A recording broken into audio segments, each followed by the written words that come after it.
100%. I think for me personally playing, the first thing I do is a good thing. So a tackle, it might not be a big tackle, but I chop someone down, or a carry, I get over the game. The first action of the game has to be a positive one. And I think I grow off that. But the opposite end, I think if you do have a mistake first one, it's how you react to that. And I think 100%. Like I said, you want boys around you, encourage you, saying, come on, don't worry about it, let's get on with it. Like that's my sort of mindset. I think over the last probably six months, that confidence in me has grown, and like I said, through momentum, and just game after game, week after week. Walk is on, don't just talk, get walking. Don't just talk, get walking. Walk is on, don't just talk, get walking. Walk is on. Owen Watkin, how you doing, brother? Yeah, good mate. Not too bad. Good man. Thank you so much for coming on. A couple of hiccups getting you, but we got you. Finally got you in the end of me, but it's a pleasure to be here. Well, mate, first and foremost, congratulations on getting back into the Welsh team in the Six Nations squad. How do you feel? Yeah, obviously I'm chuffed a bit to be picked in the squad. I think every rugby player in Wales, that's the ambition, to play for Wales, and obviously put my hand up for selection over the next couple of weeks. How has camp been? Yeah, it's tough every day. You speak to any of the boys out there, you're in the pits every day. You're grafting. It's physically demanding on your body, but obviously we're very fortunate to be able to do our day to day rather than could be doing something else, but sort of living the dream, I think. 100%, man. Well, first and foremost, before we get into this podcast is sponsored by Ahead of the Game. What are your thoughts on the food? It's quality food. They supply us with the Ospreys, and obviously on my days off I'll be down having grub, so it's great quality food, so yeah, it's good. Awesome, man, awesome. Before we start, just hold your hand like on that bottom part and just twist it over, pull it over. There you go. Right. Perfect. Just get that nice voice, nice and clear. And see that smile, mate. Those teeth are nice. Yeah, Abercanon teeth, man. Are they not from Turkey, are they? No, Abercanon I had them done. Can't remember what it's called, but I had them done up there. So. Lovely, mate. Nice. Well, mate, first of all, you've had an amazing career and you're still really young, which is a great thing. I've seen, you had your 50th cap at a place probably close to your heart and mine, Bridgend. It was your 100th, that was. Was that your 100th? 100th, yeah. 100th, sorry, mate. Cutting you short, yeah. What was that like? It was class. Just for that game to be in Bridgend, like, it couldn't have landed any better. And I don't know if you've seen the game, but the pitch was just, we had rain all week, didn't we? Mudbath. And it's proper old school, and I think for it to be in Bridgend, that sort of game, the atmosphere was electric. It couldn't have gone any better for me, to be honest, so I really enjoyed that. Awesome. Mate, you've really kicked on this year. I think the World Cup might have been a bit of a test to you after an injury as well and a few things before that, but you've seemed to really hit the ground running this year. What do you think that's come from? I think obviously not having as many injuries. I think once you're in a rut with injuries, it sort of comes consistently, but I think this year I've really looked after my body, and I just feel really focused at the minute to really kick on my career and achieve more. Nice, mate. Well, you did mention earlier that you've had a training today. You had the under-20s against you. Yeah. And I think some of them are trying to show how good they are. You can appreciate the under-20s, and obviously they want to prove themselves as much as us. So it's great for us lot to go against each other, both obviously representing our countries next weekend, hopefully. And it was a good test for us both, really. Good man. Well, we'll take it all the way to the start with you, O. Where did it all start with you? So obviously every bloke in my family pretty much played for Brincethin. And as a youngster, I actually played for Tondi. I know you're a big fan of Tondi. Well, I seen your email address.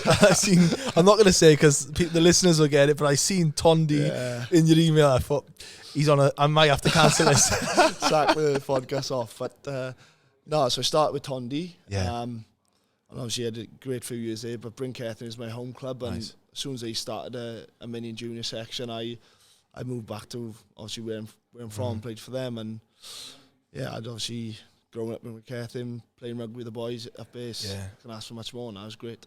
Well, your dad probably played a massive part of this. Paul, right? Well, yeah. Yeah, so I think he had more to do with my older brother James, but everyone speaks so highly about him. Even Gar Nicholas last week was talking about your dad. Yeah. Do you think he played a massive part in your development? Oh, 100%. I think my old man's probably my harshest critic. When I've had a bad game or do something wrong, he'll let me know, and rightly so. But he probably won't blow smoke up my ass, but he will let me know when he thinks I've played well. So I think it's a good place to be, where you can tell me where I've been shit and where I've been pretty good. So yeah, and obviously he's pushed me to do and achieve like what I can. Yeah. Well, I think having someone like that keep you grounded, because you see so many people, you would have seen it over the time, they hit the academies and they think they've made it before they have. And you can look, reflecting back at my age now, looking at them, you're thinking, you ain't going to make it because of where your mind is at, where, it's all about actually the clothing you wear, not about how much more you've got to gain, or the respect or the heritage of the club. Do you think, do you see that a lot yourself? Yeah, and I think a lot of people probably get to the academy, and like you said, they think they've made it, but that's a really minority part of your career. That's literally a small stepping stone to get you to the next stage, and then that's an even bigger stepping stone, but it's still really small to get you to the next stage. And I think once you realise it's only a very small stepping stone, you've got a good chance of kicking on as long as you keep working hard. I think working hard is that's where you can achieve things. When the word working hard, like I've really tussled with that over the years, because I used to think a lot of the time working hard was even on your days off working hard, even doing extras, waking up early in the morning to do as much as you can to maximize that day. And I find, it might be from injuries, understanding sometimes doing less is more. 100%. I think sometimes you want it so bad, you can probably be in a rut with it. Like the days you got off, you got to spend with your friends, you got to spend with your family, and just get away from that sort of environment, because it is intense, physically, mentally, it is hugely draining. Yeah. So I think you've got to have that normal lifestyle as well as your professional lifestyle. So I think having that balance is crucial to success and have an enjoyable career as well, which is a main part of it, I think. It is. How do you then, for you then, at training and everything, and we'll talk more about the injuries later, and we'll go through a few things, but how do you find switching off? What is it for you? So if I'm honest, after a game, I'll struggle to switch off, because Adrenaline, you're thinking, should I have done this? Could I have done more? Could I have worked harder? But for me, like, I just think you spend time with your missus, your baby, my friends, like, just completely away from the rugby, not even talking about it, just enjoying normal things, walk on the beach. I think they're key to just switching off and, like I said, coming back to reality, really. Yeah, that's powerful, that is. I think we spoke about it off air, but probably the timing that you having your child is probably a blessing in disguise, 100%. Because that's something far bigger, and I think it puts rugby into a perspective. Like, that's not who you are. That doesn't define you. That's just a part of you. Rugby is, and there's so much more to you than as a father, a partner, a dad, and just how you carry yourself. Is you're well spoken from people I've come across who've spoken about you. Even Gar Nicholas last week couldn't speak highly. You made his top 15, mate. So I'll take that. If Gar Nick can talk highly of me, I'm doing all right, I think. Yeah, I was about to say I saved it for the end, but I'll say it now. What's better, getting in Gar Nick's top 15 or getting selected for Wales in Gatland's team? Sorry, Gar, I gotta go for Gatland's team. But obviously, guys, he's a great bloke, and there's hundreds of people that can't speak highly enough of him, and obviously seeing him on your podcast last week he's an inspiration to people, I think, isn't he? How much did he impact your career? For me, in college, he was outstanding. Obviously, he's a rugby coach, but he's also a lecturer. And those classes, you can imagine, is 15, 20 rugby boys in Garnick taking a class, or Craig Warlow. Not much work was getting done. So classroom-wise, he just made my day, because he had so many stories. But on the field then, he was just, as a coach, he was just a proper leader, I think.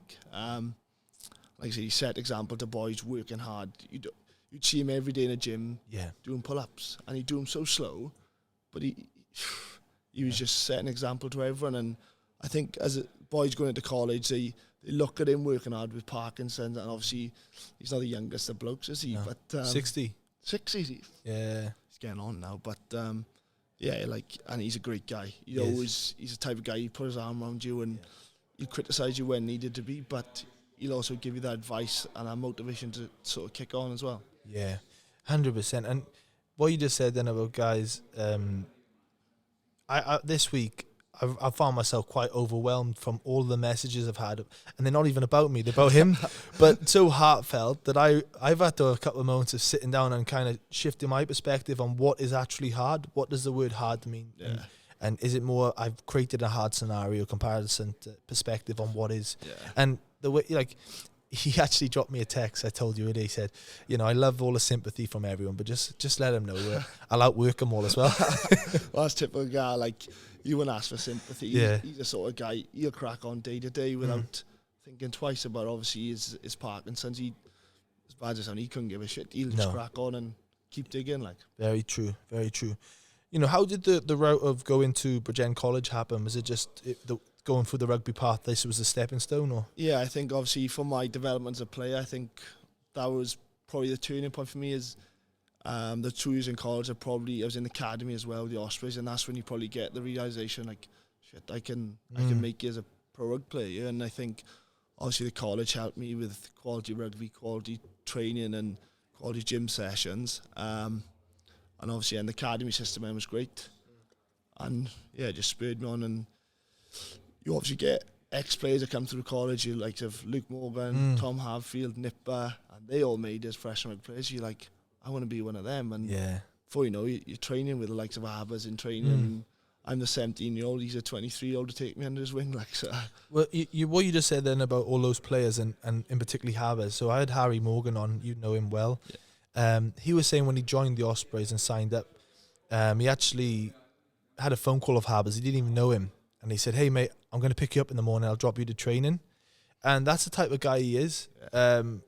I don't know if he listens to this, but, you know, it just kind of shows you need those players in a team. You need someone like just is there for you. You know, trains hard, sets standards, knows his worth, knows what he can bring to a team. He's knowledgeable. 100%. And it helps, it brings you on then. Oh, massively. Like Carbers, obviously, with me coming into the senior squad, my first sort of days, he's chucking me lift club with him, Baldwin, Tom Grab, and just taking me under their wing. And obviously, you're so nervous, your first day of senior training, you're like, shit, what do I expect? Another one is Lloyd Ashley. Yeah, Lloyd's another great bloke that set a standard, always put everyone before himself. Yeah, but like you say, in the Ospreys, we've got a lot of great blokes at the minute as well. Yeah, it's good. And a lot of Bridgend boys you named it, even better. I want to say, though, you know, obviously when you made your debut at 18 for Ospreys and got through the years, there's one thing that I've noticed throughout a lot of people's careers, and people who are sitting in your seat right now, is asking them the question of, when did you start to feel yourself? Like, you know, at stages you're grateful to be there, and you're just grateful for that opportunity. Then you start to find your voice in a team. When do you think that penny dropped for you? For me, so I had my first season when I was 18, 19. And then the following season, first session of pre-season, I unfortunately snapped my ACL. And was out for that whole season until the following year, which was 2017. And I didn't have the best start with Ospreys. I've been out for so long, my timing was off, my fitness, I just wasn't quite ready. And I had people like Hockey, Corey Allen, they were in front of me at the time. And then I managed to get a good run of games, and that's when I had my first call to Welsh squad, and it sort of hits you, and you're like, I'm a decent player, I know what I'm talking about, I know what I'm doing, and probably that start of 2017, once I got the run of games for Ospreys, that's when like you sort of felt you were valued as a rugby player, you achieve things, and it probably motivated me to want to achieve more again as well then. That's powerful, that is.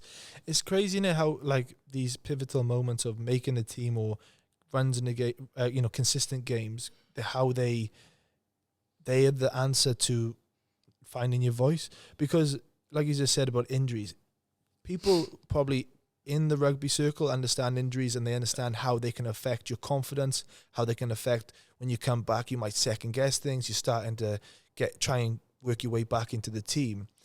From the outside, people are like, oh, why isn't he playing as good as he was a year ago? Or that little voice, you know what I mean? But injuries are the key of holding people back from where their potential is, because consistency, getting reps under your belt every week playing, that's where you start to perform, right? Yeah, definitely. I think for me at the minute, I'm fortunate. I'm fit and healthy. I haven't got any bumps, so it's like you said, building that momentum. And once you build that momentum, you build your confidence. You probably build your confidence to try things in games as well. I think, which is probably being yourself a bit more than when you try things. It's just you being you and trying things you want to do. And yeah, for me, obviously, injury, every player has them, and every player deals them differently. And I just probably people don't see the effects that it has on a injured player from the outside, which understandably they're not in that environment every day, but it is tough on injured players massively. Well, I had 3 knee reconstructions on my right knee, and from my own experiences, man, the first one I was very young, but the second and third one, they really hit me hard because you knew what you were getting yourself into again. You knew it's a lonely rehab room on your own.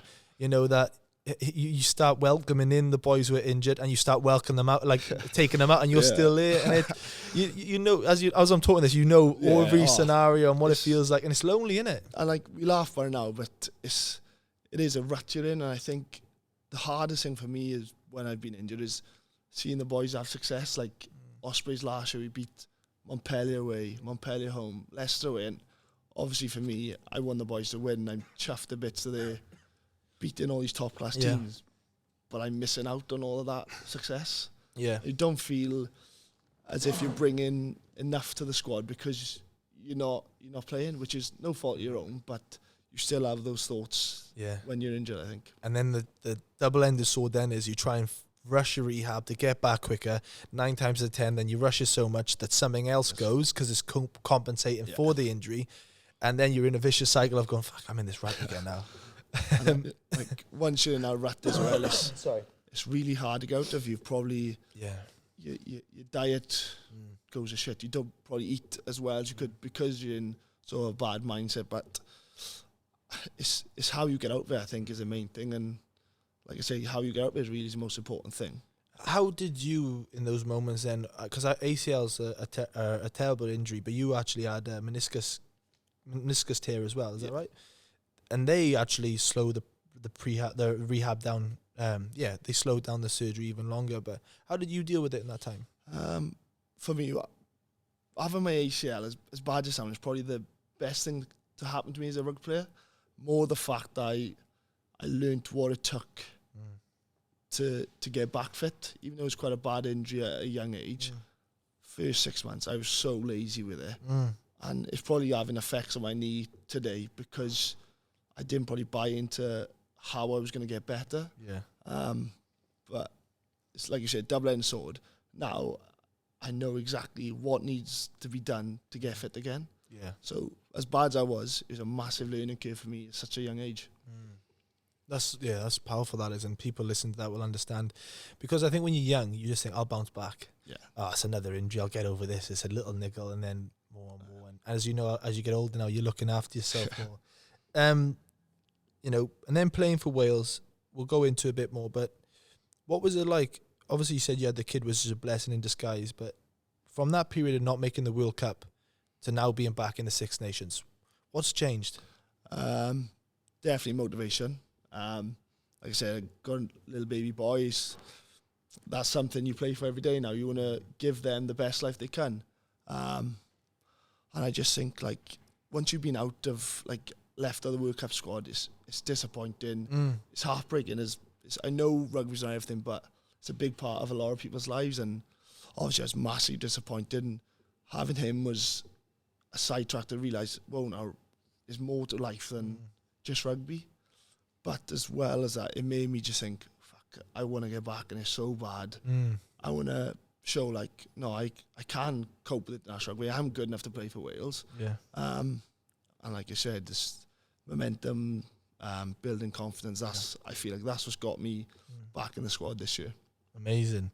It's interesting what you said then about sometimes you need, not a kick up the arse, but more like a bit of a, I won't say the word CUNT in you. A bit of that in you to be like, I'm going to prove them wrong. And sometimes that's what we need. Like, it's like being in a team, playing every week, not having no competition to fight for. You get comfortable. 100%. Sometimes having someone then come on loan to your team, go, shit, I better step up in training, you know, and that brings the best out of you. And like for the Ospreys this year, you got George North at centre, you got Kieran Williams, you've got Don Morris from Saracens, who's a great player. He's unfortunately injured at the minute, but when he came in pre-season, he was looking shit hot, and I thought I better up my game or really focus every day if I want to keep my Ospreys jersey. Never mind getting in the Wales squad. And like I said, it's healthy for us as a team, for the club. It's good to have so many players competing for that jersey, I think. So I want to ask you this question. It might be controversial. Regarding the league at the moment, right, with the Welsh league, Welsh regions and how they're going in the competition. I think Ospreys are starting to get some wins now. Yeah. The big picture, what is going on regarding the quality of players we have, but the performance we're getting, they're not showing that. Yeah, I don't know. We're probably not consistently competing with like say the Irish teams or in the Champions Cup. And if I'm honest, I don't know why, because a lot of the regions can put 7 to 8 internationals out most weeks. Yeah. And I don't really know the answer to why we consistently can't compete potentially. Do you think English teams, or not, Irish teams, Scottish teams, or South African teams are doing anything different? The only thing different I'm fully aware of is squad numbers. Obviously this year the squad's cut massively. But next year again it's getting cut smaller again, so it is difficult for Welsh rugby. But like you said, you sort of just got to get on with it. It is what it is. Just keep your head down, keep working, and fingers crossed we'll get through the other end of it. I think as well, obviously, if the salary cap is halved or dropping a lot next year, there's players probably on last year their contract, and this is my theory, they're on their last year of their contract. They might be, thinking, well, I'm definitely not going to be an extra. I'm going to be low-balled a lot. We are all carrot-driven. We need something to chase. For a lot of people, if it is in personal life, it's a promotion at work. If it's in rugby, a better contract, an upgrade. And if you know that there's a high chance that I might not be here next year, the salary isn't going to be nowhere near where I'm on right now, that might play an effect.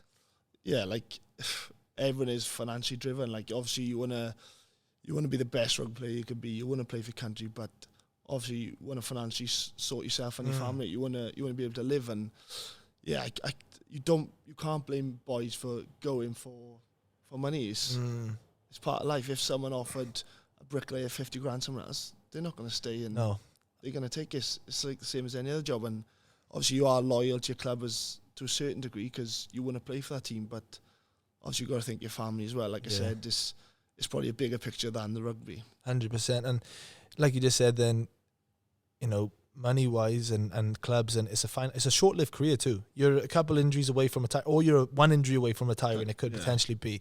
But on the flip side as well of that, people say you should be loyal to a club, and I get it. But how many times has a player been disloyal, has been treated poorly from a club that the media don't show? No. There's so many players who have been lowballed or not re-signed. Tom Haberfield, for instance, I don't know the full story, but that guy stayed loyal to the Ospreys and they cut him. So who says that, and that's nothing. I don't want you to speak on behalf of Ospreys because I don't want you to get in trouble. I'll be the guy to get in trouble. I'll speak on behalf of the Ospreys. But, these things happen. Yeah. And my theory, with this 25 cap rule, Wales can't afford to do it. I think you let these boys play wherever they want to play. You're playing in better leagues. You're growing the game. You actually got players coming through then, developing. And, I think for the bigger picture of Wales, it suits the dynamic of us. But that's my opinion. Yeah, I don't know what I can say on that. So saying that, let's move on to another controversial topic. Rees Zammit going to NFL. Fair play to him, I say. Like, it's probably a once-in-a-lifetime opportunity for him to, off-field is huge for his brand as a name, as a person. But then just for the experience, I think he's got some balls doing that, I think, because rugby-wise, he'd be spoiled for choice to play for whoever he wants. And to do that, I think, go for it, boy, I think. Fair play. What's the vibe been at training regarding that? Is it, the boys backed it or the boys supported it, or is it, Yeah, I don't think boys have had a bad thing to say about it because you can't blame him, but, outside of that, the vibe in camp is awesome, I think. Yeah. It's a young squad this year, but so enthusiastic, and boys just looking forward to next, test week, and I think if boys are not picked, they're going to be disappointed, which is training-wise, it's going to fire everyone up and obviously prepare the team as best they can then. So a bit of competition in the centres as well, right? Yeah, I got myself, Nick Tompkins, George North, Joe Roberts, and Mason Grady, obviously big winger for the Blues who can play 13 or 12. So it's a lot of competition here, but it's you can't ask for much, or you want to be pushing for that jersey regardless, don't you? Well, I've got to be careful. One of my clients is Johnny Williams, and I love John. Gutted for him, obviously, with that red card. I believe he would have been in the squad as well. But for your Ben, mate, you've been playing really good rugby this year, and let's hope that you do get some game time. I'd love to see you starting in that 12 jersey, mate. Bit of footwork. Fingers crossed, isn't it now? Yeah. Well, you've got to ring for me there. I love a word. No, but you know, your skill set, mate, is really good. And you said something earlier of doubting a pass, or doing something which is on, but that fear base sometimes. And there was this is how I flipped the script. So when I was in Australia, I feel over there, when I was there, they're very enthusiastic. If you have a mistake, they're like, all right, next job, do it again. Yeah. Do it again. But I've flipped the script then and think about how I was speaking to Craig Waller about this the other day regarding over here, we're more concerned on mistake. Okay, let's kick the corners. Let's play the breakdown. Let's go to a ruck. We should be in, it wasn't maybe the play that wasn't on. It was maybe the execution of the pass. So the play is fine. So it's more about focusing on just get that pass right. Yeah. It's on. And I think I would love to see that mentality of like, have a go again. Don't back down. You see so many teams last 10 minutes of the game, they start to play. Because they've got nothing to the first minute. Because they've got nothing to lose the last 10 minutes. It's the way we think, the way we see fear. I think we should step into fear. Yeah, 100%. And I think, like you said, that confidence to throw that pass and then to be accurate as well with it. I know you're never going to have a perfect game. As much you aim for that, it ain't ever going to happen. You're going to miss a tackle. You're going to do something wrong. But like for me, one of my values sort of as a player is if someone makes a mistake, I'd never be on their back. Because I just think they haven't done it on purpose. Nah. Do you mean? And that's probably one of my pet hates in game, if boys are on each other's back. And I just think it ain't going to benefit the team or him.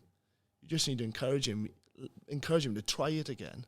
Yeah. And maybe be a bit more accurate or give him a bit of feedback why it wasn't accurate. But the last thing you do is criticise someone for having a crack. Like, that's probably what's got them to where they are in their career, for trying things and being themselves. Exactly. How many players do you think then get into that rut of fear base of what someone said to them or being shouted at, and then they start to not enjoy the game anymore? Yeah, and I think over the last couple of years, I've probably been in that scenario where I've thought, I probably could give this out the back off, but I'm too scared of the sort of repercussions if not accurate. And I think that's probably the change in my mindset now. I'm probably a bit bolder with what I'm doing. I'm having a crack. It's probably the fuck it attitude, isn't it? Like, you got to have that. I think more times than not, it will come off. So I think just go for it. And we all play rugby to enjoy it. What's the point in doing it if you don't have fun out there? And I think that's my sort of thing. Just have a crack, like. So true, oh. And even down to the fact of, I don't know, if you've ever come off the bench before, right? And you've kind of got this nonchalant mindset of like, whatever, I'm coming off the bench, I've got nothing to lose here, right? And 9 times out of 10, a lot of the players who come off the bench perform really well because they're not thinking too much. They're just getting on, they're having a crack, playing what's in front of them, reading how many numbers to the right, how many to the left, and then just playing, putting someone through a hole or opportunities. But normally players coming off the bench are less fear-based. You look at someone like Scott Williams, who's had numerous Wales caps, and obviously you had Jamie Roberts and Foxy there for a lot of the time. But you look at him when he come off the bench. Remember this try against England in Twickenham when he ripped? Yes, he ripped the ball. Like, a lot of boys would have ripped and passed. But he thought, I'll kick it and have a crack. And you think, fair play to you, like it. Yeah. But I think obviously off the bench you think you've got nothing to lose. But sometimes you can think, if we're sort of winning, you don't want to make a mistake. You don't want to be the guy that comes off the bench and costs the team the game. So it's sort of the mindset, what you think you're going into it, I think. Well, do a lot of clubs, do they have some psychologists at the club, or do they have someone that you can, dealing with overthinking, anxiety, having a mistake in the game, and instead of worrying, oh shit, I'm gonna get pulled off you, or shit, I can't do that pass again. Do you have these people at clubs? Yeah, in the Ospreys we've got Steve Melly's a sort of psychologist. Will obviously look after the boys with obviously if they're struggling mentally off field as well. And Wales have got a guy called Dale. So there is people there to do it, and I think, speaking from Ospreys' point of view, we've got a lot of people in our environment that care for each other. Cool. Off the field as well as on the field, and it's not just a rugby team, it's a lot of people there, really close friendships, and I think that as a team is just a different level of powerful. I think if you've got a team that are willing to they want to look after you on the field and off it, that's a different level again, I think. And I think the Ospreys this year, we have got that, which is great awesome. To see. You guys have got some wins under your belt now, and you've got a bit of momentum. So hopefully, for the Six Nations period, you can keep it going. Yeah. Who is someone you looked up to as a player? First coming into Ospreys, Ashley Beck was probably good player, quality player again, littered with injuries. Probably would have had huge amount of Wales caps if, unfortunately, they have so many injuries. But as a youngster growing up, I've obviously watched him on TV, and he was a quality player. And then when I finally got that senior setup, this guy who I looked up to all these years was changing next to me in the change room, or passing the ball to me in a pitch. And I think he was another great guy that looked after me. I remember one pre-season I come in probably a bit heavier than I needed. You like a feed, do you? Yeah, I was a big rubber back then. But, probably coming a bit heavier, and I got on the ship for it, rightly so. Yeah. But he was someone who was sort of defending me in that case, and I think he didn't need to look after me and sort of stick up for me. Whereas another one is just a great guy at the Ospreys again. Good man. Who's the biggest pest at the club? As in what? Like the aggro guy who's always winding everyone up at the Ospreys. Oh, Gar Tom. Yeah. Oh my God, he's in Wales camp as well. What a nightmare of a bloke. Good guy. Yeah. Oh my God. Pest. Especially me, because he's probably one of the louder boys, and I'm probably not as loud. And he's just constantly on my case, but he's the same for everyone. He's just irritating. Like, nice. Yeah. You want to get him on, yeah? He's a nightmare on Just do him solo. Just do a little solo one with him. And what are your thoughts, a new captain as well for Wales? I think Dav, obviously, he's gone great for Exeter. And he's still so young. He's a Virgin boy as well, isn't he? It's in the water. Maybe I'll be skipping one day. But, I think it's obviously Jack and Dewi, they're quality players, but it's a great opportunity for Dav to be captain. I think, obviously, the boys are fully behind him going into that first game. I like that. And, biggest, if you reflect as well on, the games you've played, what was your biggest highlight game you remember?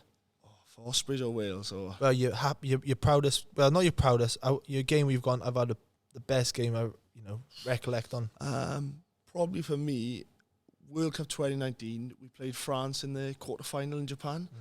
And leading up to the game is obviously Foxy and Parksy in the centre, and I was on the bench. And I knew during the week Foxy didn't train because he was struggling with his knee. And the morning of the game, texting the group, Foxy out, Owen Watkin, you're starting.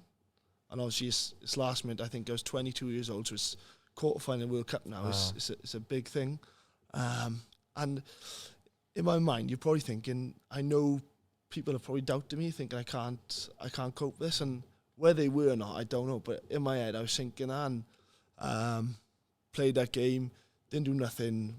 Wow, but I just felt I was solid, made my tackles, made my passes, worked hard, and we won the game. We were getting battered first half, but that was one of those moments where, like I said, I don't know if people were doubting me, but in my mind, I thought they were, because obviously gone from Foxy starting 13 British Lion to 22-year-old Owen Watkin, who probably hadn't earned the respect of international rugby yet, and just getting through a game and doing well. Yeah. That was probably a moment where I thought, fucking hell, like, fair play to myself. Like, massively.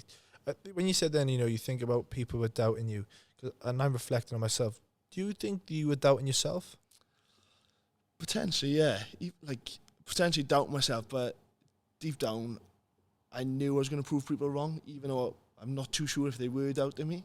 So like you said, it's probably just that confidence in it again. Like I think you say rugby is a massive game of confidence and momentum. If you go that, you're fucking winning. I think 100%. It's confidence is built in reps, and from one bad game to a good, you have one bad game, and sometimes that little voice in your head just gets a little louder, and then that it's like when you've seen a fullback drop a ball.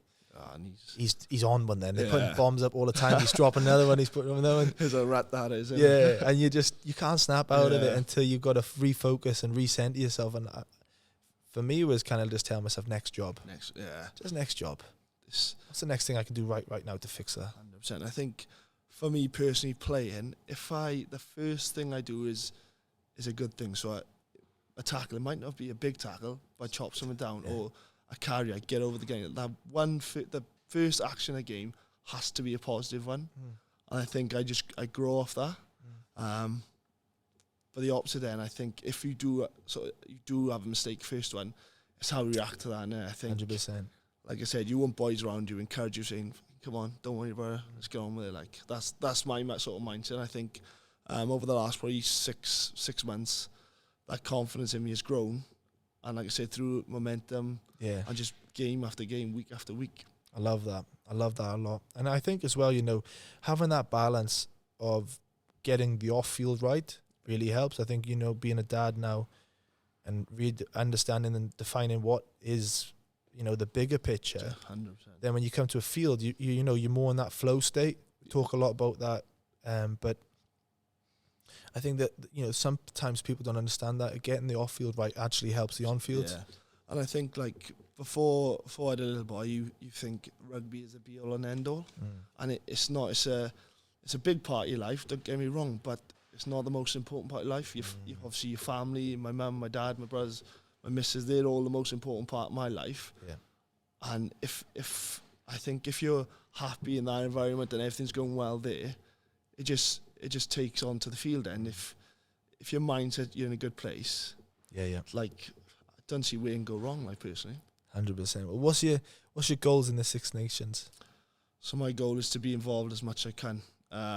Obviously, I'm not there to make it by numbers. Love that. I want to play week in, week out, and obviously we're all working hard there, and you're competing against each other day in, day out. But for me to be involved as much as I can, and so again, I just want to show people, like, I'm so back. I've had a few downs with injuries and just not getting, because like you said, you have injuries, you don't get your form back. It takes a while, and like you have another injury, and it's like you just, like you say, you're in that rut, and it's once you're out of it, and like for me, I feel like I'm out of it now, and I just got to look after myself and keeping the main thing I'm doing at the minute. I'm really enjoying it. Love it. And when you're enjoying it, you just love it, don't you? 100%. And I will say though, Wales is a goldfish bowl.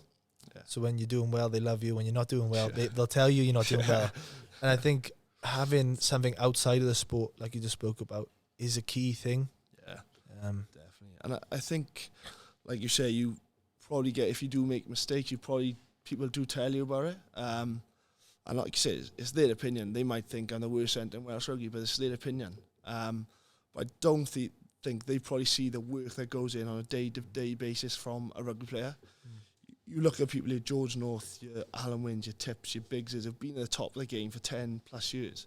Like the sacrifices they've made for it, like not seeing their families or just the work and the effort they've put in. People probably don't see that.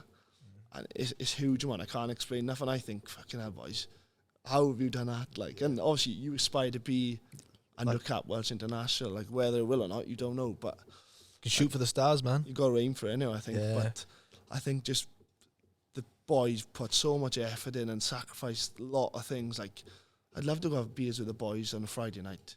I can't. Yeah. But like you said, in the long run, I'm sure that sacrifice will pay off. And it is paying off. You're in the Six Nations team, and enjoy these moments. Reflect on all the wins you've got right now, because I think sometimes we're so driven on what moving forward, we forget to reflect on how far we've come. Yeah, you overcome so many obstacles on this journey. Just talking right now, but you just said something about Alan Wynne Jones. I heard he's an absolute, like, what he's like on the field. He's like that at training, like roughing everyone up. Is that true? He's if you're new to the squad, you'll find you. But I think like people can say they want to be is one of the best rugby players ever lived, and he's a top class bloke. But I think his intensity in training, that's what sets him apart from the rest. The fact that if a youngster comes in, he will grab him by the scruff, and like he's not shy. But that youngster, guarantee, will end up kicking on in their career, no doubt about it. So I think what he does and the intensity he brings is just, that's why he is who he is. Like, I love that. I want to ask you a question. If you wasn't a rugby player, what would you be? I'd probably be apprentice of Sparky, my brother, because hopefully he'll hire me after rugby. But honestly, God, I couldn't tell you. Like I said, I've always wanted to play for Wales and be a professional rugby player, and I think probably put all my eggs in a basket. I'm trying to, obviously, you want to learn new skills off the field because rugby doesn't last forever, but get some modelling, mate. Those teeth on modelling will look my good. ears are too big for modelling. Trust me, I got my old man's let me down there, to be honest with you. But just at the minute, like I just want to focus on rugby. I'm enjoying it so much, and I just want to really kick on. I think that's just my ambition at the minute. Okay, we're gonna wrap it up with some questions. So, what advice would you give to your 21-year-old self? Just keep going. I think like you can either have the mindset of, oh, I've made it now, I've got a professional contract, I'm doing it right for myself. It doesn't last forever. You always should want more. And just keep working hard. I think hard work can be talent all day. You might not be the biggest, the fastest, the strongest, but if you're going to work hard, I'm sure more boys will respect you if you're just willing to go to well for them. That's so true. I think about all of the players who should have made it but didn't make it because they didn't make it because they didn't put the work in. Yeah. So many are out there that didn't make it. It's such a waste, and you think just invest your time, and like you say, we sacrifice so much. Like, make that sacrifice worth it. Like, if you sacrifice a bit and you don't achieve what you want to achieve, was that pointless you doing that sacrifice in the first place? Like, I just think if you're going to do it, let's just go for it and really apply yourself. Love it. 100%. Have you got a quote that you stick by or a mantra? I haven't got a quote, no, to be honest with you, but I like to think I'll probably, I feel like I'm one of those players, I'll always work hard, and I'll always put the team for myself. Selfless, love that. 100%. I think it can be my downfall sometimes, because I probably look someone else in a better position than me before thinking for myself and having to crap myself, but then speaking to someone like Garnick, he'll always say to me, but that's why you've got to where you are in your career. You're a selfless player. You'll put someone else in for a try, but they don't see the rip or the pass you made to create that try. And I think, as much as I think, should I be a bit more selfish? Yeah. And then, like you say, you speak to people like Garnick or my old man or my mum, and they say, no, that's why you've got 100 Ospreys caps. You've played for Wales. That's why you've achieved these things. So that's who you are. And I think you just got to stick by who you are, sort of thing. Yeah, finding that identity of what you bring to a team.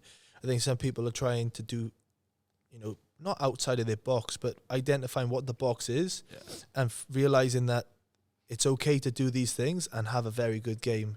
Yeah. Some people try and do too much, and they're always chasing the tail. Then, and lastly, mate, what are you grateful for?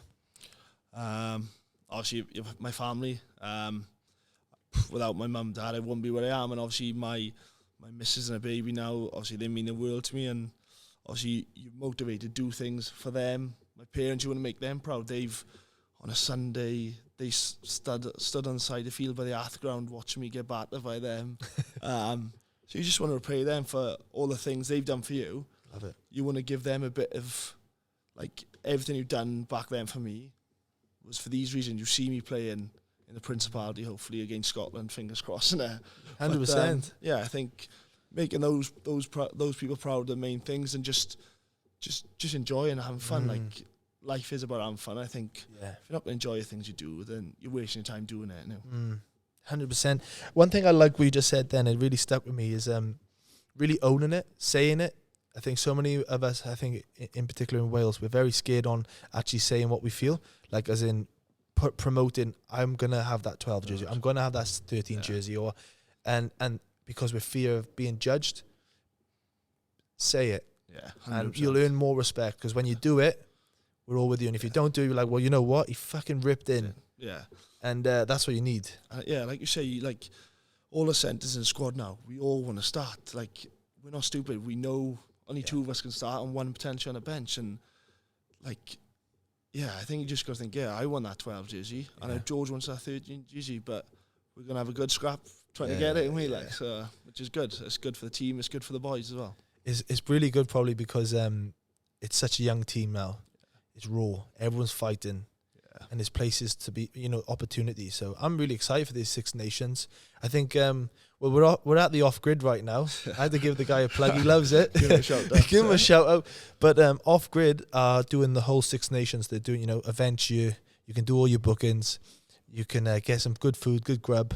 You'll get annoying Rory Pittman here just lugging things around. But, mate, I'm very grateful for you being on. Being from the Bridgend area. I'll take out the Tondi out your email address. What about the bring Keth in? I'll bring Keth in. Yeah, we'll question that one as well. But mate, I am legit grateful for you being you. You've had a great career and you've got so much more to give. And I really think you're just scratching the surface on what you can achieve. Yeah, fingers crossed. Thank you for having me as well. Appreciate no worries, it. brother. Thank you. Stuff. Don't just talk it, walk it. Walk is only. Don't just talk it, walk it. Don't just talk it, walk it. Walk is only. Don't just talk it, walk it. Walk is only.